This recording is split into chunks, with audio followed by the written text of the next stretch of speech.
Bem-vindo ao podcast Estrangeiros e Peregrinos. A mensagem de hoje será apresentada por Dennis Allen. Esdras viveu no quinto século a.C.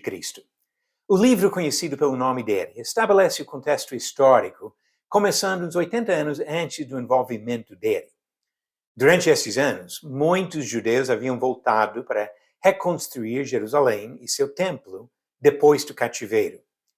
Durante 70 anos de sujeição aos babilônicos, um castigo divino por causa dos pecados da nação, especialmente idolatria, estes judeus abandonaram seus falsos deuses e voltaram ao único verdadeiro Deus.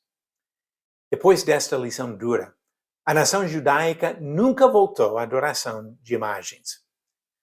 Mas outros problemas surgiram durante as primeiras décadas em Jerusalém. Negligência, ganância e falta de zelo contribuíram aos problemas do povo e enfrentaram muita dificuldade em completar as obras necessárias no templo e na cidade. Durante este tempo, Deus usou grandes homens como Ageu, Zacarias, Zorobabel, Esdras, Neemias e Malaquias para estimular o povo no seu serviço ao Senhor. Quando Esdras voltou da Pérsia para Jerusalém, em 458 anos antes de Cristo, ele queria contribuir ao acabamento do templo. Mas um outro aspecto da sua missão se tornou bem mais importante. E é o assunto de destaque dos últimos capítulos do livro. Esdras, como Neemias e Malaquias, poucos anos depois, confrontou a cumplicidade dos judeus com o pecado. A linha de distinção entre o certo e o errado ficou embaçada. Especificamente, a separação que Deus sempre quis entre seu povo santo e os povos imundos estavam sumindo cada vez mais. O povo andava perdendo a sua santidade diante de Deus. Para poder confrontar este problema que atingia todos os escalões da sociedade em Jerusalém, Esdras precisou se preparar. Um versículo bem descreve sua preparação para conduzir o povo nas mudanças radicais necessárias para restaurar a comunhão com Deus. Diz Esdras, capítulo 7, versículo 10. Porque Esdras tinha disposto o coração para buscar a lei do Senhor e para a cumprir e para ensinar em Israel os seus estatutos e seus juízos. Neste versículo, percebemos três sentidos nos quais Esdras se preparou para o seu trabalho. Primeiro, ele tinha um coração disposto para buscar a lei de Deus. Para Esdras, o estudo das Escrituras não foi um mero exercício acadêmico.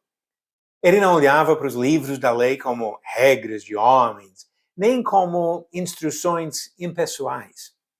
Ele respeitou a palavra revelada como a lei do próprio Senhor.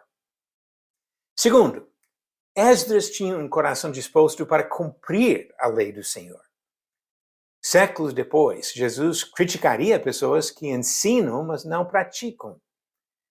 Infelizmente, o problema não acabou com Esdras nem com Jesus, mas Esdras não se mostrou hipócrita. Ele se preocupava com sua obediência a Deus.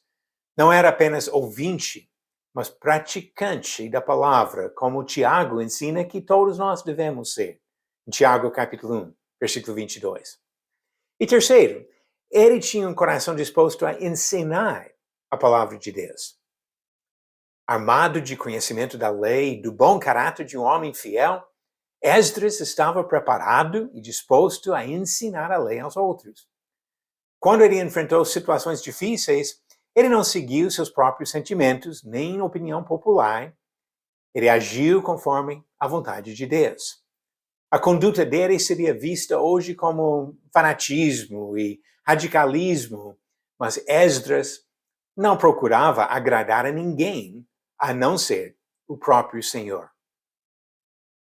Mais de 500 anos depois, outro servo de Deus disse: porventura, procuro eu agora o favor dos homens ou de Deus? Ou procuro agradar a homens? Se agradasse ainda a homens, não seria servo de Cristo. Palavras do apóstolo Paulo, em Gálatas capítulo 1, versículo 10.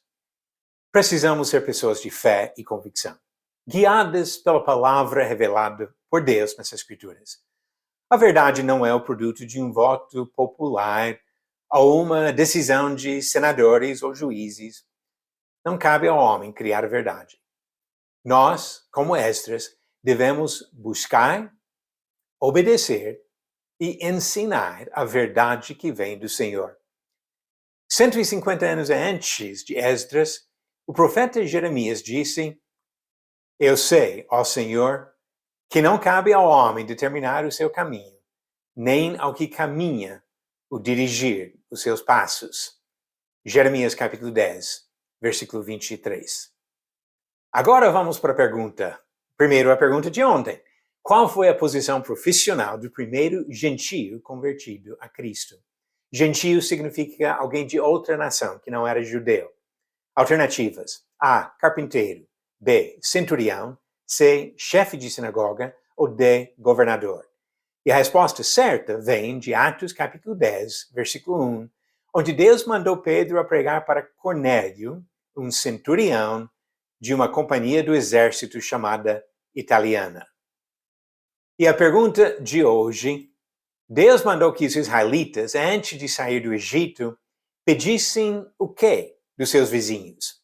Alternativas: A, pão e água. B, espadas. C, objetos de ouro e prata. D, ovelhas. A resposta vem no final do episódio 451, amanhã. Sempre gostei do exemplo de Esdras, porque ele apresenta um exemplo excelente para todos nós, de buscar conhecimento, de aplicar esse conhecimento na vida e de ensinar outras pessoas a vontade do Senhor. Assim, caminhamos com Deus para a eternidade, na presença do nosso Senhor. Obrigado por nos acompanhar nessa jornada pelas Escrituras. Volte amanhã para ouvir mais uma mensagem do podcast Estrangeiros e Peregrinos.